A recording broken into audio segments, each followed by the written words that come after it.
Good morning children. ಇವತ್ತು second P U C video ಕ್ಲಾಸಸ್ಗೆ ನಿಮಗೆಲ್ಲ ಮತ್ತೆ ಸುಸ್ವಾಗತ.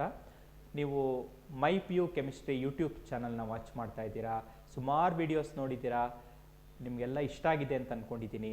ಆ ಗ್ರೂಪ್ 16 ಎಲಿಮೆಂಟ್ಸ್ ಲಾಸ್ಟ್ ಕ್ಲಾಸಲ್ಲಿ ನಾವೇನೇನು ಸ್ಟಡಿ ಮಾಡಿದ್ವಿ ಗೊತ್ತಿದೆ ನಿಮಗೆ. ಸೊ ಅದ್ರದ್ದು ಅಕ್ಕರೆಂಟ್ ಸ್ಟಡಿ ಮಾಡಿದ್ವಿ, ಎಲೆಕ್ಟ್ರಾನಿಕ್ ಕಾನ್ಫಿಗರೇಷನ್ ಬಗ್ಗೆ, ಅಟಾಮಿಕ್ ಆ್ಯಂಡ್ ಅಯಾನಿಕ್ ರೇಡಿಯೈ ಬಗ್ಗೆ, ionisation enthalpy, electronegativity, electron gain enthalpy study ಮಾಡಿದ್ವಿ. ಹಾಗೆಯೇ ಅದರದ್ದು ಫಿಸಿಕಲ್ ಆ್ಯಂಡ್ ಕೆಮಿಕಲ್ ಪ್ರಾಪರ್ಟೀಸ್ನ ಓದಿದ್ವಿ. ಆಕ್ಸಿಡೇಷನ್ ಸ್ಟೇಟ್ ಯಾವ್ಯಾವುದಕ್ಕೆ ಕಾಮನ್ ಆಗಿ ಬರುತ್ತೆ ಅಥವಾ ಸ್ಪೆಷಲ್ ಆಕ್ಸಿಡೇಷನ್ ಸ್ಟೇಟ್ ಯಾವ್ಯಾವ್ದು ಬರುತ್ತೆ ಅನ್ನೋದನ್ನು ಸಹಿತ ಓದಿದ್ದೀವಿ. ಇವತ್ತಿನ ಕ್ಲಾಸಲ್ಲಿ ಅದ್ರದ್ದೇನೆ ಅನಾಮಲಸ್ ಪ್ರಾಪರ್ಟೀಸ್ ಆಫ್ ಆಕ್ಸಿಜನ್ ಓದೋಣ. ಸೊ ನೋಡಿ children, oxygen, sulphur, selenium, tellurium and polonium.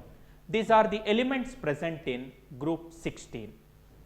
ಇದರಲ್ಲಿ oxygen has got very small size.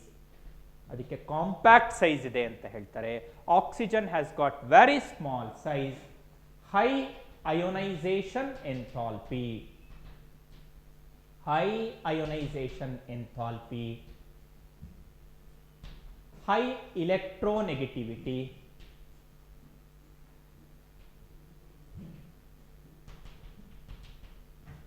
and this oxygen has no d orbital in it. That means there is absence of d orbital. Because of these reasons, oxygen exhibits anomalous properties.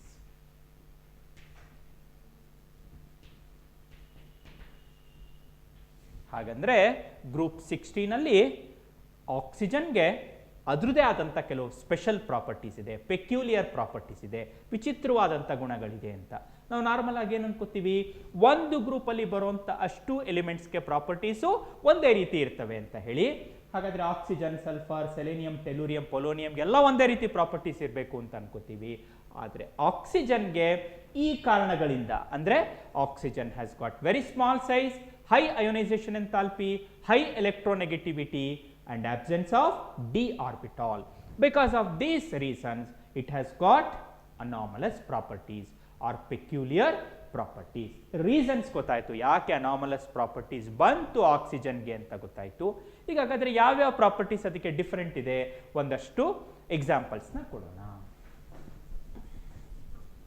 ನೋಡಿ, due to the absence of d orbital, due to the absence of d orbital, oxygen can have covalency which is not greater than 4. Andre covalency of oxygen cannot be greater than 4. So covalency of oxygen is not greater than 4. Is not greater than 4. So ಆಕ್ಸಿಜನ್ಗೆ covalency 4ಕ್ಕಿಂತ ಜಾಸ್ತಿ ಬರೋಲ್ಲ ಅಂತ ಹೇಳಿ. ಹಾಗೆಯೇ oxygen has got high electronegativity and this atom is able to form hydrogen bond. ಅಂದರೆ ಅದು oxygen, fluorine, nitrogen, ಈ ಮೂರಕ್ಕೆ ಹೈಡ್ರೋಜನ್ ಬಾಂಡ್ ಫಾರ್ಮ್ ಆಗುವಂಥ ಎಬಿಲಿಟಿ ಇದೆ. ಸೊ ಗ್ರೂಪ್ 16 ಅಲ್ಲಿ ಆಕ್ಸಿಜನ್ಗೆ ಮಾತ್ರ ಹೈಡ್ರೋಜನ್ ಬಾಂಡ್ ಫಾರ್ಮ್ ಆಗುವಂಥ ಎಬಿಲಿಟಿ ಇದೆ. ಸೊ ಹಾಗಿದ್ಮೇಲೆ oxygen can form hydrogen bond. It is able to form hydrogen bond. Therefore, H2O is a liquid, whereas H2S is a gas. ನಾವೇನು ಅನ್ಕೋತೀವಿ, ಆಕ್ಸಿಜನ್ಗಿಂತ ಸಲ್ಫರ್ಗೆ size ಜಾಸ್ತಿ ಇರೋದ್ರಿಂದ ಅದು ಹೆವಿ ಆಗಬೇಕು ಅಂತ ಅನ್ಕೋತೀವಿ. ಸೊ ಬಟ್ ಇಲ್ಲಿ ನೋಡಿ, ಸ್ವಲ್ಪ ಟ್ರೆಂಡ್ ಚೇಂಜ್ ಆಗಿದೆ. H2O ಅನ್ನೋದು ಗ್ಯಾಸ್ ಅಲ್ಲ, ಲಿಕ್ವಿಡು, ಆದರೆ H2S ಅನ್ನೋದು ಗ್ಯಾಸ್ ಆಗಿದೆ. So because of hydrogen bonding, intermolecular hydrogen bonding, H2O molecules associate themself. H2O molecules ತುಂಬ ಹತ್ತತ್ರ ಬರ್ತವೆ. ಅಂದರೆ ಇಂಟರ್ಮಾಲಿಕ್ಯುಲರ್ ಹೈಡ್ರೋಜನ್ ಬಾಂಡಿಂಗ್ ಇರೋದ್ರಿಂದ H2O ಮಾಲಿಕ್ಯೂಲ್ಸ್ ಹತ್ರ ಬಂದು ಲಿಕ್ವಿಡ್ ಸ್ಟೇಟ್ನ ಎಂಟರ್ ಮಾಡುತ್ತೆ. ಸೊ ಹಾಗಿದ್ಮೇಲೆ H2O is a liquid, versus H2S is a gas. Reason ಏನು ಹೇಳ್ಬೋದು, it is due to intermolecular hydrogen bonding in H2O. ಆಕ್ಸಿಜನ್ಗೆ ಆ ಒಂದು ಸ್ಪೆಷಲ್ ಪ್ರಾಪರ್ಟಿ ಇದೆ. ಸೊ ನಿಮಗೆ ಕ್ವಶನ್ ಈ ರೀತಿ ಬರ್ಬೋದು, why oxygen is different from rest of the elements in group 16 ಅಂತ, ಅಥವಾ why oxygen has anomalous properties ಅಂತ ಕೇಳ್ಬೋದು. ಅದಕ್ಕೆ ರೀಸನ್ಸ್ ಹೀಗೆ ಹೇಳಿದೆ, oxygen has very small size, high ionisation enthalpy, high electronegativity and absence of d orbital in it. So some of the important anomalous properties of oxygen are, first one, due to absence of d orbital in oxygen, covalency of oxygen cannot exceed 4 anta heli. Nantara second one, oxygen can form hydrogen bond, therefore H2O is a liquid whereas H2S is a gas anta explanation na kodtare.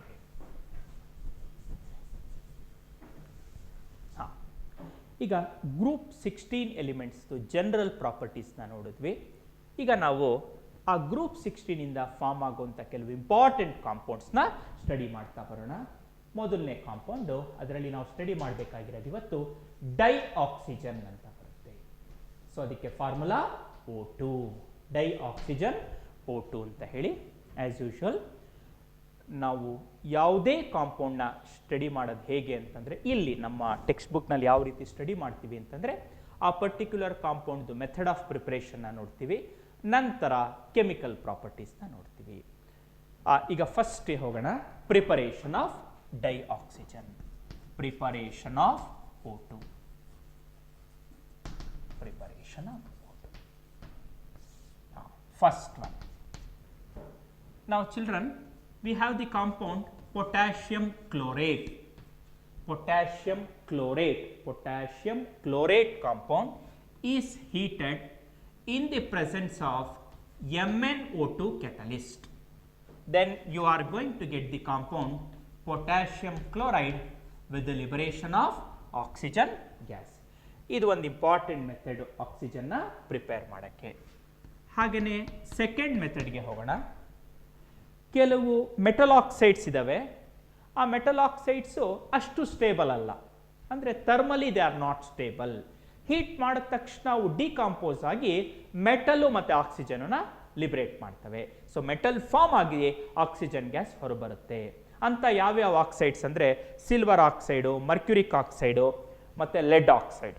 ಈ ಮೂರು ಆಕ್ಸೈಡ್ಸ್ದು speciality ಏನಂದರೆ they decompose on heating to produce oxygen. ಅದಕ್ಕೆ chemical ಈಕ್ವೇಷನ್ಸ್ನ ಬರೆಯೋಣ. Second method ಯಾವುದಪ್ಪ, ಅದು thermal decomposition of metal oxides. Thermal decomposition of some metal oxides. ಅದರಲ್ಲಿ ಯಾವುದು ಮೊದಲನೇದು Ag2O ನೋಡೋಣ. ಸೊ Ag2O ಹೀಟ್ ಮಾಡಿದ್ರೆ it breaks to form silver metal with liberation of O2 gas. So ಹಾಗೆಯೇ HgO ಇದೆ, ಮರ್ಕ್ಯುರಿಕ್ ಆಕ್ಸೈಡ್ ಅಂತ. It decomposes to form mercury with liberation of oxygen gas. ಮತ್ತೊಂದು oxide ಇದೆ Pb3O4 ಅಂತ. That decomposes to form PbO with the liberation of oxygen. So ನೋಡಿ, ಇದು break ಆಗಿ Pb3O4 decomposes to form lead oxide with the liberation of oxygen gas. ಮತ್ತೊಂದು oxide ಇದೆ PbO2 ಅಂತ.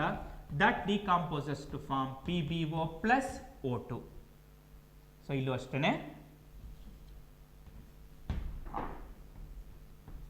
So thermal decomposition of some metal oxides will give dioxygen. Silver ಆಕ್ಸೈಡ್ನ heat ಮಾಡಿದ್ರೆ oxygen ಸುಲಭವಾಗಿ ಬರುತ್ತೆ. ಹಾಗೆಯೇ ಮರ್ಕ್ಯುರಿಕ್ ಆಕ್ಸೈಡು, ಲೆಡ್ ಆಕ್ಸೈಡ್ಸ್ ಎರಡಿದೆಯಲ್ಲ, ಅದನ್ನು ಹೀಟ್ ಮಾಡಿದ ತಕ್ಷಣ ಆಕ್ಸಿಜನ್ನು ಸುಲಭವಾಗಿ ಆಚೆ ಬರುತ್ತೆ ಅಂತ ಹೇಳಿ ಇದು ಸೆಕೆಂಡ್ ಮೆಥಡ್ ಆಫ್ ಪ್ರಿಪ್ರೇಷನ್ ಆಯಿತು. ಈಗ ನಂತರ ಥರ್ಡ್ ಮೆಥಡ್ ಆಫ್ ಪ್ರಿಪ್ರೇಷನ್ಗೆ ಹೋಗೋಣ. ಯಾವುದಂತ ಹೇಳಿದ್ರೆ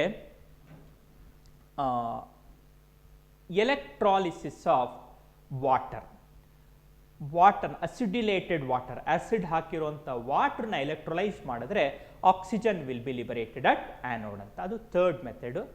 ಫೋರ್ತ್ ಮೆಥಡು ಹೈಡ್ರೋಜನ್ ಪರಾಕ್ಸೈಡ್ ಕಾಂಪೌಂಡ್ನ ಹೀಟ್ ಮಾಡಬೇಕು. Hydrogen peroxide is not a stable compound, it is not thermally stable ಅಂತ ಹೇಳೋಣ.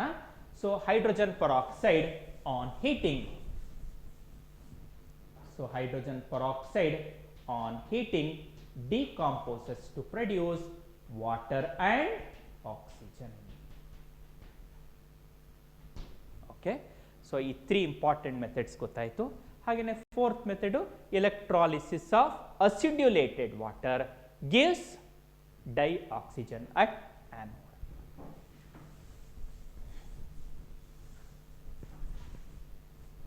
So methods of preparation of oxygen ಓದಿದ್ರಿ.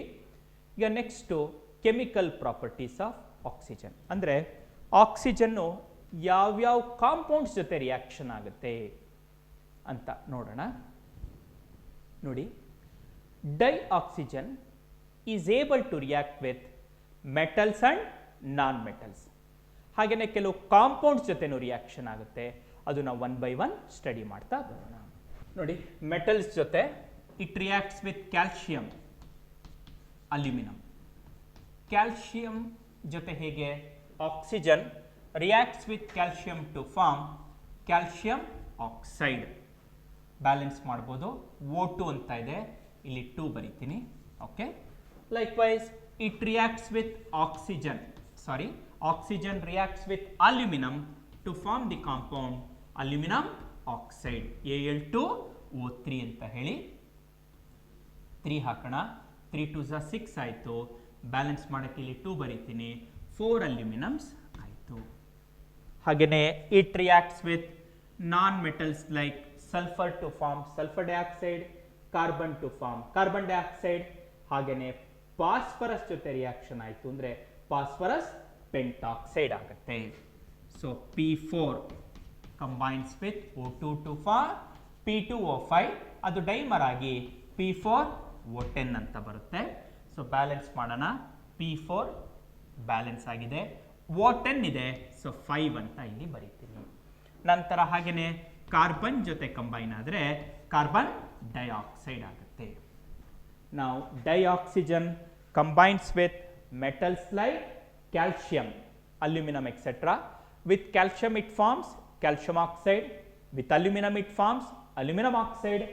Likewise non-metals example ತಗೊಳ್ಳೋಣ. With phosphorus it forms phosphorus pentoxide, carbon it forms carbon dioxide. ಹಾಗೆಯೇ next ಕೆಲವು important compounds ಜೊತೆ ಹೇಗೆ combine ಆಗುತ್ತೆ ಅನ್ನೋದನ್ನ ನೋಡೋಣ. Children, dioxygen combines with methane to form CO2 and H2O. Methane ಕಾಂಪೌಂಡ್ನ oxygen ಅಲ್ಲಿ ಬರ್ನ್ ಮಾಡಿದ್ರೆ ಕಾರ್ಬನ್ ಡೈಆಕ್ಸೈಡ್ ಮತ್ತೆ ವಾಟರ್ ಫಾರ್ಮ್ ಆಗುತ್ತೆ. ಬ್ಯಾಲೆನ್ಸ್ ಮಾಡೋಣ. ಫಸ್ಟ್ ಕಾರ್ಬನ್ನು ಬ್ಯಾಲೆನ್ಸ್ ಆಗಿದೆ, ಹೈಡ್ರೋಜನ್ 4 ಇದೆ, ಇಲ್ಲಿ 2 ಬರಿತೀನಿ. 2 2s 4 ಆಯಿತು. ನೆಕ್ಸ್ಟ್ ಆಕ್ಸಿಜನ್ ಬ್ಯಾಲೆನ್ಸ್ ಮಾಡಬೇಕು. O2 ಇಲ್ಲಿ 2O2 ಆಯಿತು. ಓಕೆ, ಹೀಟ್ ಮಾಡಿದೆ. ನಂತರ ಹಾಗೆಯೇ ಜಿಂಕ್ ಸಲ್ಫೈಡ್, ಇದನ್ನ ರೋಸ್ಟಿಂಗ್ ಪ್ರೊಸೆಸ್ ಅಲ್ಲಿ ಓದಿರ್ಬೋದು ನೀವು. ಜಿಂಕ್ ಸಲ್ಫೈಡ್ ನ ಹೀಟ್ ಮಾಡಿದ್ರೆ ಆಕ್ಸಿಜನ್ ಜೊತೆ it forms zinc oxide with the liberation of sulphur dioxide gas.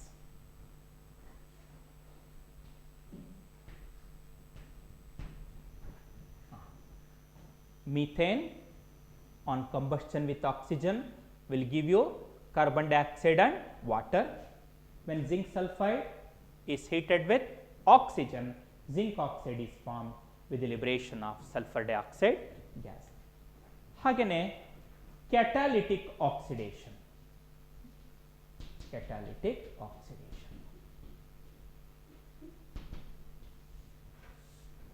ನೋಡಿ, HCl ಕಾಂಪೌಂಡ್ ಇದೆ, hydrogen chloride, that combines with oxygen in the presence of CuCl2 to form H2O and chlorine.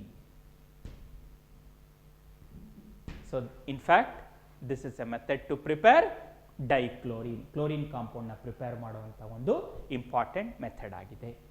ಹಾಗೇನೆ ಮುಂದೆ ಓದ್ತೀರಾ, sulfur dioxide on reaction with oxygen in the presence of V2O5 catalyst, vanadium pentoxide, it forms sulfur trioxide. ಈ reaction ನೀವು ಮುಂದಕ್ಕೆ manufacture of sulphuric acid ನಲ್ಲಿ ಓದ್ತೀರಾ. Children in presence of catalyst oxidation ಇದೆಯಲ್ಲ ಅದನ್ನ ಕೆಟಲಿಟಿಕ್ ಆಕ್ಸಿಡೇಷನ್ ಅಂತೀವಿ. So HCl combines with oxygen in presence of CuCl2 catalyst to form water and dichlorine. ಹಾಗೆಯೇ sulfur dioxide on oxidation in the presence of V2O5 catalyst will give you sulfur trioxide. Dioxygen ಯಾವ್ಯಾವ compound ಜೊತೆ reaction ಆಗುತ್ತೆ ಅನ್ನೋದನ್ನ ನೋಡಿದ್ರಿ. Metal ಜೊತೆ reaction ನೋಡಿದ್ರಿ, ಹಾಗೆ non metals ಜೊತೆ ರಿಯಾಕ್ಷನ್ ಸಹಿತ ನೋಡಿದ್ರಿ. ಈಗ ನೆಕ್ಸ್ಟ್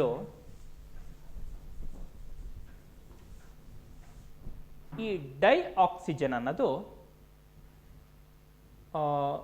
ಮೆಟಲ್ಸು ನಾನ್ ಮೆಟಲ್ ಜೊತೆ ಕಂಬೈನ್ ಆದರೆ ಫಾರ್ಮ್ ಆಗುತ್ತಲ್ಲ ಪ್ರಾಡಕ್ಟು ಆಕ್ಸೈಡ್ ಅಂತ ಕರಿತೀವಿ. ಈ ಆಕ್ಸೈಡಲ್ಲಿ ಕೆಲವು ಟೈಪ್ಸ್ ಇದೆ, ಅದು ನಾವು ಓದಬೇಕು. ಫಸ್ಟ್ ಆಕ್ಸೈಡ್ ಅಂದರೆ ಏನು ಅಂತ ಗೊತ್ತಾಯಿತು ಅಂದ್ಕೊಂಡಿದ್ದೀನಿ. Oxide is a binary compound form between an element and oxygen. Binary ಅಂದರೆ ಎರಡೇ ಇರಬೇಕು, ಒಂದು ಆಕ್ಸಿಜನ್ನು ಮತ್ತೊಂದು ಎಲಿಮೆಂಟ್ ಅಂತ. ಯಾವುದಾಗಿರ್ಬೋದು? ಕಾರ್ಬನ್ ಡೈಆಕ್ಸೈಡ್ ಆಗಿರಬಹುದು, ಹಾಗೆಯೇ ಸಲ್ಫರ್ ಡೈಆಕ್ಸೈಡ್ ಆಗಿರಬಹುದು, next sodium oxide, aluminium oxide, zinc oxide, something like this children. So these are all oxides. ಎಲ್ಲ ಬೈನರಿ ನೋಡಿದ್ರಲ್ಲ, ಯಾವುದೋ ಒಂದು ಎಲಿಮೆಂಟ್ ಇದೆ, ಅದ್ರ ಪಕ್ಕ ಒಂದು ಆಕ್ಸಿಜನ್ ಇದೆ. ಎಲಿಮೆಂಟು ಆಕ್ಸಿಜನ್, ಎಲಿಮೆಂಟು ಆಕ್ಸಿಜನ್, ಅದು ಬೈನರಿ ಕಾಂಪೌಂಡ್ಸ್. ಇದನ್ನ ನಾವು ಆಕ್ಸೈಡ್ಸ್ ಅಂತ ಕರಿತೀವಿ. These are called oxides. ಅದಕ್ಕೆ ಬೆಟರ್ ವರ್ಡ್ ಸಿಂಪಲ್ ಆಕ್ಸೈಡ್ಸ್ ಅಂತ ಕರಿತೀವಿ. ಓಕೆ, ಈಗ ಈ ಎಲ್ಲ ಆಕ್ಸೈಡ್ಸ್ನ ನೋಡಿ, ಈ ಆಕ್ಸೈಡ್ಸ್ನ ವಾಟ್ರಲ್ಲಿ ಡಿಸಾಲ್ವ್ ಮಾಡೋಣ. ಆ ವಾಟ್ರಲ್ಲಿ ಡಿಸಾಲ್ವ್ ಮಾಡಿದಾಗ ಅದು ಆಸಿಡ್ ಆಗಿ ಪರಿವರ್ತನೆ ಅದರಲ್ಲಿ ಆಸಿಡ್ ಬಂದರೆ, ರಿಯಾಕ್ಷನ್ ಆದಮೇಲೆ ಆಸಿಡ್ ಆಚೆ ಬಂದರೆ ಅಂಥ ಆಕ್ಸೈಡ್ಸ್ನ ಆಸಿಡಿಕ್ ಆಕ್ಸೈಡ್ಸ್ ಅಂತ ಕರೀತಾರೆ. ಯಾವುದಾದ್ರೂ ಒಂದು ಆಕ್ಸೈಡ್ನ ನೀರಲ್ಲಿ ಡಿಸಾಲ್ವ್ ಮಾಡಿದಾಗ, ವಾಟರ್ನಲ್ಲಿ ಡಿಸಾಲ್ವ್ ಮಾಡಿದಾಗ ಅಲ್ಲಿ ಬೇಸ್ ಬಂದರೆ ಬೇಸಿಕ್ ಆಕ್ಸೈಡ್ ಅಂತ ಕರಿತೀವಿ. ಹಾಗೆಯೇ ಇನ್ನು ಕೆಲವು ಆಕ್ಸೈಡ್ಸ್ ಇದ್ದಾವೆ, ಅದನ್ನು ವಾಟ್ರಲ್ಲಿ ಡಿಸಾಲ್ವ್ ಮಾಡಿದ್ರೆ ಅದಕ್ಕೆ ಆಸಿಡಿಕ್ ಪ್ರಾಪರ್ಟಿನೂ ಇರುತ್ತೆ, ಬೇಸಿಕ್ ಪ್ರಾಪರ್ಟಿನೂ ಇರುತ್ತೆ, ಎರಡೂ ಥರ ಪ್ರಾಪರ್ಟೀಸ್ ಇರುತ್ತೆ. ಅದನ್ನು ಆಂಫೋಟರಿಕ್ ಆಕ್ಸೈಡ್ಸ್ ಅಂತ ಕರಿತೀವಿ. ಹಾಗೆ ಇನ್ನು ಕೆಲವು ಆಕ್ಸೈಡ್ಸ್ ಇದ್ದಾವೆ ನೋಡಿ, ಕಾರ್ಬನ್ ಮಾನಾಕ್ಸೈಡು, N2O, ಈ ಆಕ್ಸೈಡ್ಸ್ ಎಲ್ಲ ಇದ್ದಾವೆ. ಈ ಆಕ್ಸೈಡ್ಸ್ದು ಸ್ಪೆಷಾಲಿಟಿ ಏನಂದರೆ ಅವು ಆಸಿಡ್ಸ್ ಜೊತೆನೂ ರಿಯಾಕ್ಷನ್ ಆಗಲ್ಲ, ಬೇಸ್ ಜೊತೆನೂ ರಿಯಾಕ್ಷನ್ ಆಗಲ್ಲ. ಅಂದರೆ ಅವು ಆಸಿಡ್ಡು ಅಲ್ಲ, ಬೇಸು ಅಲ್ಲ ಅಂತ ಹೇಳ್ಬಿಟ್ಟು ಅಂಥವನ್ನ ನಾವು ನ್ಯೂಟ್ರಲ್ ಆಕ್ಸೈಡ್ಸ್ ಅಂತೀವಿ. ಅಂದರೆ ಈಗ ನಾವು ಟೈಪ್ಸ್ ಆಫ್ ಸಿಂಪಲ್ ಆಕ್ಸೈಡ್ಸ್ ನೋಡ್ತಾ ಇದ್ದೀವಿ. ಆಕ್ಸೈಡ್ನ ವಾಟರ್ನಲ್ಲಿ ಡಿಸಾಲ್ವ್ ಮಾಡಿದ್ರೆ ಏನು ಅಲ್ಲಿಂದ ಜನರೇಟ್ ಆಗುತ್ತೆ, ಏನು ಬರುತ್ತೆ ಅನ್ನೋ ಆಧಾರದ ಮೇಲೆ ನೋಡಿ, carbon dioxide, sulphur dioxide, sulphur trioxides, ಎಲ್ಲ ಆಕ್ಸೈಡ್ಸು ನೀರಿನಲ್ಲಿ ಡಿಸಾಲ್ವ್ ಮಾಡಿದ್ರೆ ಆಸಿಡ್ನ ಉತ್ಪಾದನೆ ಮಾಡ್ತವೆ. So they are called acidic oxides. Likewise, sodium oxide, calcium oxide, magnesium oxide, they dissolve in water to form bases. They are called basic oxides. Likewise, some oxides, aluminum oxide, zinc oxide, tin oxide, etc. No, they react both with acids and bases. They are called amphoteric oxides ಅಂತ ಕರೀತೀವಿ. ಹಾಗೆಯೇ carbon monoxide, N2O, all these oxides, no children, they neither react with acids nor with bases. They are called neutral oxides ಅಂತ. So simple oxides ಅಲ್ಲಿ types ಹೇಳ್ತಾ ಇದ್ದೆ. those oxides that react with water to produce acids are called acidic oxides. Basic oxides are the oxides which dissolve in water to produce bases. Amphoteric oxides react both with acids and bases. Likewise, neutral oxides are those that neither react with acids nor with bases ಅಂತ ಹೇಳಿ explanation ಕೊಡ್ತಾರೆ. ಈಗ ಒಂದು general ಆಗಿ ನಾವು ಆಕ್ಸೈಡ್ನ ನೋಡಿದ್ರೆ ಅದು ಅಸಿಡಿಕ್ಕೋ ಬೇಸಿಕ್ಕೋ ಅಂತ ಸ್ವಲ್ಪ ಮಟ್ಟಿಗೆ ಡಿಸೈಡ್ ಮಾಡ್ಬೋದು.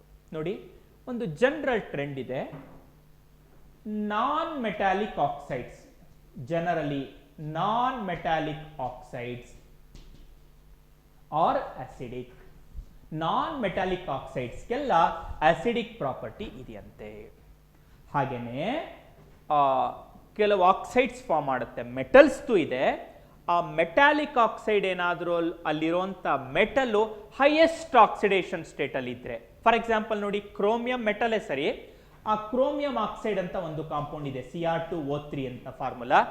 ಈ ಕ್ರೋಮಿಯಂ ಅದರಲ್ಲಿ +6 ಆಕ್ಸಿಡೇಷನ್ ಸ್ಟೇಟ್ ಇದೆ. ಅಂದರೆ metals in high oxidation state form oxides which are acidic. So ಕೆಲವು ಡಿ ಬ್ಲಾಕ್ ಎಲಿಮೆಂಟ್ಸು ಆಕ್ಸೈಡ್ಸ್ನ ಫಾರ್ಮ್ ಮಾಡ್ತವೆ ಹೈಯೆಸ್ಟ್ ಆಕ್ಸಿಡೇಷನ್ ಸ್ಟೇಟಲ್ಲಿ. ಅಂಥ ಆಕ್ಸೈಡ್ಸ್ಗೆ ಅಸಿಡಿಕ್ ಪ್ರಾಪರ್ಟಿ ಬರುತ್ತೆ. ಹಾಗೆಯೇ manganates, they are acidic in nature. Cr2O3 is acidic in nature. ಹಾಗೆಯೇ ಮ್ಯಾಂಗನೀಸ್ ಹೈಯೆಸ್ಟ್ +7+6 ಆಕ್ಸಿಡೇಷನ್ ಸ್ಟೇಟಲ್ಲಿ ಫಾರ್ಮ್ ಆಗುವಂಥ ಆಕ್ಸೈಡ್ಸ್ಗೂ ಸಹಿತ ಅಸಿಡಿಕ್ ಪ್ರಾಪರ್ಟಿ ಇದೆ. ಸೊ ಜನರಲ್ ಆಗಿ non metallic oxides and metal oxides with metal in high oxidation states are acidic. ಹಾಗೇನೆ generally metallic oxides are basic. Metallic oxides ಎಲ್ಲ basic ಪ್ರಾಪರ್ಟಿನ ಹೊಂದಿದೆಯಂತೆ. Then these metals form oxides. Aluminium, zinc, tin ಮತ್ತು LED ಇದೆಯಲ್ಲ, ಇವು ಆಕ್ಸೈಡ್ಸ್ನ form ಮಾಡ್ತವೆ which are ಆಂಫೋಟರಿಕ್ in nature. Carbon monoxide, N2O ಇವೆಲ್ಲ neutral oxides ಆಗಿದೆ ಅಂತ general example ಆಗಿ ಕೊಡ್ತಾರೆ. ಇದು ಜನರಲೈಸ್ ಮಾಡಿ ಹೇಳ್ಬೋದು. ಇದು ಫಸ್ಟ್ ನಾವು ಓದಿದ್ದು ಆಕ್ಸಿಜನ್ ಬಗ್ಗೆ ಆಯಿತು. ಈಗ ನಾವು ಇನ್ನೊಂದು ಇಂಪಾರ್ಟೆಂಟ್ ಕಾಂಪೌಂಡ್ ಆಫ್ ಆಕ್ಸಿಜನ್ ನೋಡೋಣ. What is that? Ozone. Ozone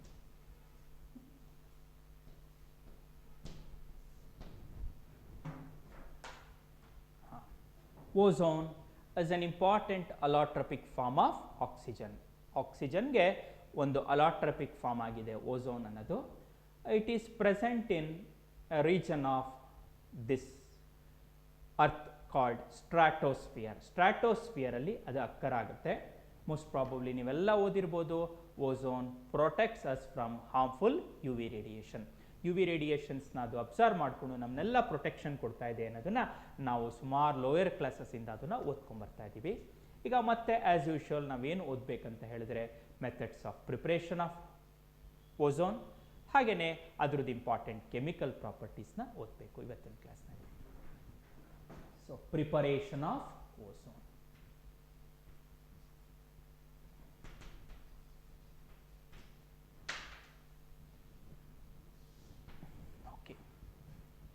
Silent electric discharge of oxygen. Silent electric discharge of dioxygen gives ozone. So oxygen ಮೂಲಕ ಸೈಲೆಂಟ್ ಎಲೆಕ್ಟ್ರಿಕ್ ಡಿಸ್ಚಾರ್ಜ್ನ ಪಾಸ್ ಮಾಡಿದ್ರೆ ಓಝೋನ್ ಆಗಿ ಅದು ಪರಿವರ್ತನೆ ಆಗುತ್ತೆ. ಇದೊಂದು 2 ಮಾರ್ಕ್ಸ್ಗೆ important question. Oxygen is subjected to silent electric discharge to get ozone. ಇದು ಒಂದು important method of preparation of ozone ಆಗಿದೆ. Next, chemical properties of ozone. Chemical properties of ozone.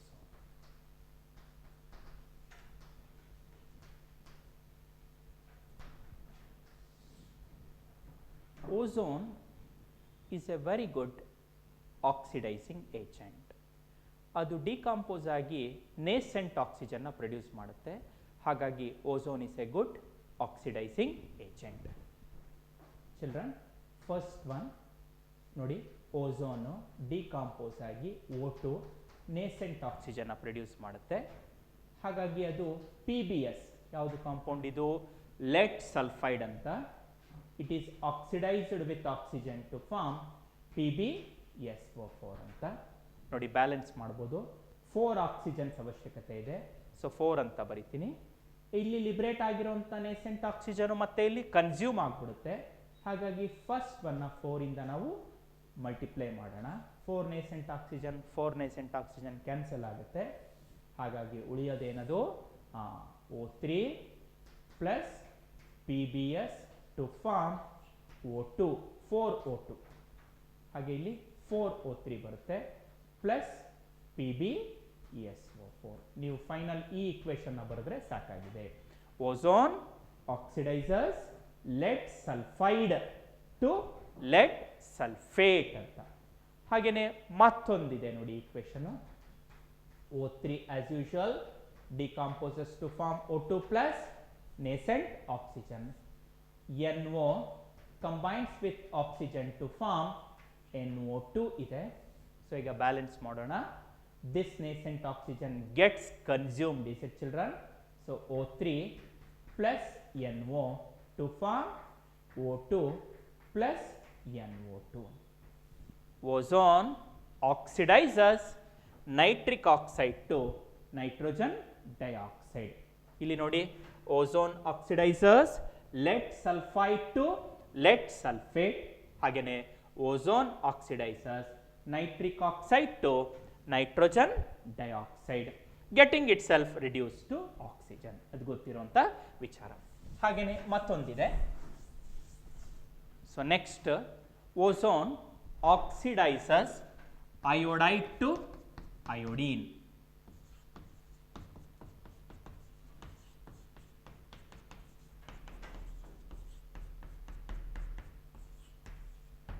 Okay children, so iodide is oxidized to iodine. Ozone gets reduced to O2. So ಈ reaction ನಾವು ಎಲ್ಲಿ ಬಳಸ್ಕೋತೀವಿ ಅನ್ನೋದು important. O3 estimate ಮಾಡಬೇಕು. O3 gas ಎಷ್ಟಿದೆ ಅಂತ ನೋಡಬೇಕು. Estimation, ಟೈಟ್ರೇಷನಲ್ಲಿ estimate ಮಾಡೋಕ್ಕೆ ನಾವೇನು ಮಾಡ್ತೀವಿ, ಆ ಓಝೋನ್ ಕಾಂಪೌಂಡನ್ನ ಅಯೋಡೈಡ್ ಜೊತೆ ರಿಯಾಕ್ಷನ್ ಮಾಡ್ತೀವಿ. ಓಝೋನ್ ಏನು ಮಾಡುತ್ತೆ, I- I2 ಆಗಿ ಕನ್ವರ್ಟ್ ಮಾಡುತ್ತೆ.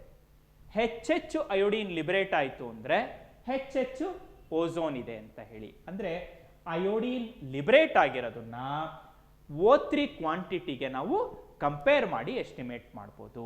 ಸೊ ಎಷ್ಟು ಅಯೋಡಿನ್ ಲಿಬರೇಟ್ ಆಯಿತು ಅಂತ ಮೆಷರ್ ಮಾಡಿದ್ರೆ ಟೈಟ್ರೇಷನಲ್ಲಿ ಎಷ್ಟು ಓಝೋನ್ ಇದೆ ಅಂತ ಅದನ್ನ ಪತ್ತೆ ಹಚ್ಚಬಹುದು.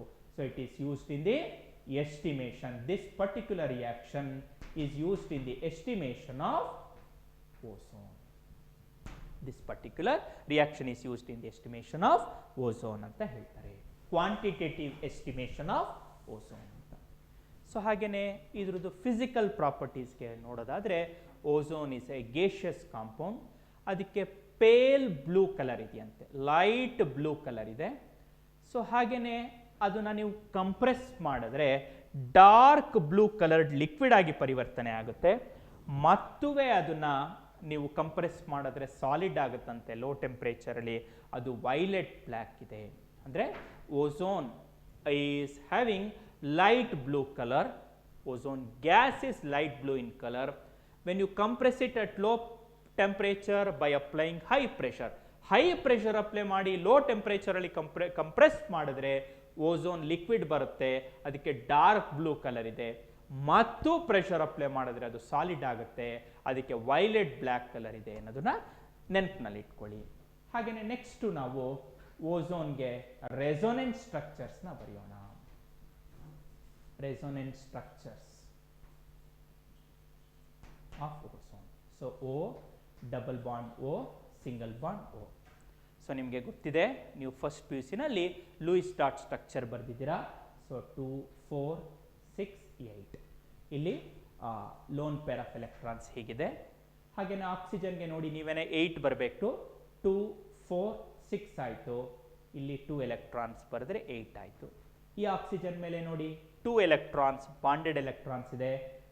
ಈಗ ಯಾವುದು ಲೋನ್ ಪೇರ್ ಆಫ್ ಎಲೆಕ್ಟ್ರಾನ್ಸ್ನ ಬರೀಬೇಕು. 2, 4, 6, 8 ಆಯಿತು. ಸೊ ಇದು ಓಝೋನ್ಗೆ ಸ್ಟ್ರಕ್ಚರ್ ಆಯಿತು. ಲೋನ್ ಪೇರ್ ಆಫ್ ಎಲೆಕ್ಟ್ರಾನ್ಸು ರೆಸೊನೆನ್ಸ್ನಲ್ಲಿ ಇನ್ವಾಲ್ವ್ ಆಗಿದ್ದಾವೆ. ಸೊ ಇದು ಇಲ್ಲಿ ಶಿಫ್ಟ್ ಆದರೆ ಇದು ಮತ್ತೆ ಈ ಕಡೆಗೆ ಶಿಫ್ಟ್ ಆಗುತ್ತೆ. ಸೊ ಮತ್ತೊಂದು ರೆಸೊನೇಟಿಂಗ್ ಸ್ಟ್ರಕ್ಚರ್ ಹೇಗೆ ಬರುತ್ತೆ ನೋಡಿ. ಓ ಹಳೇದು ಲೋನ್ ಪೇರ್ ಆಫ್ ಎಲೆಕ್ಟ್ರಾನ್ಸ್ ಇತ್ತು. ಈಗ ಡಬಲ್ ಬಾಂಡಲ್ಲಿರುವಂಥ 5 ಎಲೆಕ್ಟ್ರಾನ್ಸು ಲೋನ್ ಪೇರ್ ಆಗಿ ಇಲ್ಲಿಗೆ ಬಂತು. ಇದು ಸಿಂಗಲ್ ಬಾಂಡ್ ಆಯಿತು. ಹಾಗೆಯೇ ಇಲ್ಲಿ ಡಬಲ್ ಬಾಂಡ್ ಆಯಿತು. ಈ ಲೋನ್ ಪೇರ್ ಆಫ್ ಎಲೆಕ್ಟ್ರಾನ್ಸು ಅಲ್ಲಿ ಬಾಂಡ್ ಆಗಿ ಕನ್ವರ್ಟ್ ಆಗಿದೆ. So resonating structures of ozone ಗೊತ್ತಾಯಿತು. ಸೊ ಇವತ್ತೊಂದು ಕ್ಲಾಸ್ನಲ್ಲಿ ನಾವು ಅನಾಮಲಸ್ ಪ್ರಾಪರ್ಟೀಸ್ ಆಫ್ ಆಕ್ಸಿಜನ್ನ ನೋಡಿದ್ವಿ. ಹಾಗೆಯೇ ಇಂಪಾರ್ಟೆಂಟ್ ಕಾಂಪೌಂಡ್ಸ್ ಆಫ್ ಆಕ್ಸಿಜನಲ್ಲಿ ಡೈಆಕ್ಸಿಜನ್ O2 ಅದು ಮೆಥಡ್ ಆಫ್ ಪ್ರಿಪ್ರೇಷನ್, ಕೆಮಿಕಲ್ ಪ್ರಾಪರ್ಟೀಸ್ನ ನೋಡಿದ್ವಿ. ಹಾಗೆಯೇ ಸೆಕೆಂಡ್ ಕಾಂಪೌಂಡ್ಗೆ ಹೋದ್ವಿ O3 ಓಝೋನ್ ಅಂತ ಹೇಳಿ. ಅದು ಎಲ್ಲಿ ಅಕ್ಕರ್ ಆಗುತ್ತೆ, ಅದನ್ನು ಹೇಗೆ ಪ್ರಿಪೇರ್ ಮಾಡೋದು, ಹಾಗೆಯೇ ಅದ್ರದ್ದು ಏನು ಇಂಪಾರ್ಟೆಂಟ್ ಕೆಮಿಕಲ್ ಪ್ರಾಪರ್ಟೀಸ್ನ ನೋಡಿದ್ವಿ. ಫಿಸಿಕಲ್ ಪ್ರಾಪರ್ಟೀಸ್ ಆಫ್ ಓಝೋನ್ನ ನೋಡಿದ್ವಿ. ರೆಸೊನೆನ್ಸ್ ಸ್ಟ್ರಕ್ಚರ್ಸ್ನ ಬರೆಯೋದನ್ನು ಪ್ರಾಕ್ಟೀಸ್ ಮಾಡೋಣ. ವಿದ್ಯಾರ್ಥಿಗಳೇ, ನಿಮಗೆ ಗೊತ್ತಿರಲಿ, ನಮ್ಮ ಮೈ P U chemistry YouTube channel ಇದೆಯಲ್ಲ, ಅಲ್ಲಿಗೆ ನೀವು ಸಬ್ಸ್ಕ್ರೈಬ್ ಆಗಬೇಕು. ಮತ್ತು ನೀವು ಕಾಮೆಂಟ್ಸ್ ಕೊಡಿ, ನಾವು ನೆಕ್ಸ್ಟು ಟೀಚಿಂಗಲ್ಲಿ ಅದನ್ನು ಅಡಾಪ್ಟ್ ಮಾಡ್ಕೋತೀವಿ. ಹಾಗೆಯೇ ಬಹುಮುಖ್ಯವಾಗಿ ನಾನು ಇವತ್ತೇನು ಪಾಠ ಮಾಡಿದ್ನೋ ಅದರದ್ದು ನೋಟ್ಸ್ ಸಹಿತ ನಮ್ಮ ವೆಬ್ಸೈಟ್ನಲ್ಲಿ ಸಿಗುತ್ತೆ. ಅಲ್ಲಿಂದ ನೀವು ಫ್ರೀಯಾಗಿ ಅದನ್ನು ಡೌನ್ಲೋಡ್ ಮಾಡ್ಕೋಬೋದು. ಅಲ್ಲಿ ಪ್ರೀವಿಯಸ್ ಇಯರ್ ಕ್ವಶನ್ ಪೇಪರ್ಸ್ನಲ್ಲಿ ಯಾವ್ಯಾವ ಕ್ವಶನ್ಸ್ ಬಂದಿತ್ತು ಇದ್ರ ಮೇಲೆ ಅದೆಲ್ಲ ಮಾಹಿತಿ ಸಿಗುತ್ತೆ. ಆ ಕ್ವಶನ್ಸ್ಗಳಿಗೆಲ್ಲ ನೀವು ಪ್ರಿಪೇರ್ ಆಗ್ಕೊಳ್ಳಿ. ಹಾಗೆಯೇ ಬೇರೆ ಯಾವ ರೀತಿ ಕ್ವಶನ್ಸ್ಗಳು ಬರ್ಬೋದು ಅನ್ನೋದು ಸಹಿತ ಇದೆ. ಕಂಪ್ಲೀಟ್ ದಿ ಇಕ್ವೇಷನ್ ಅಂತ ಬರ್ಬೋದು, ಐಡೆಂಟಿಫೈ ದಿ ಪ್ರಾಡಕ್ಟ್ ಅಂತ ಬರ್ಬೋದು, ಯಾವ್ಯಾವ ಹೊಸ ರೀತಿ ಕ್ವಶನ್ಸ್ಗಳು ಬರಬಹುದು ಅನ್ನೋದು ಸಹಿತ ಮಾಹಿತಿ ಇದೆ. ಅದನ್ನು ನೀವು ಪ್ರಾಕ್ಟೀಸ್ ಮಾಡ್ಕೊಳ್ಳಿ. ಖಂಡಿತ ನೀವು ಈ ಸಬ್ಜೆಕ್ಟ್ನ ಪಿ ಬ್ಲಾಕ್ ಎಲಿಮೆಂಟ್ಸ್ನ ಚೆನ್ನಾಗಿ ಕಲಿಬೋದಾಗಿದೆ. Thank you.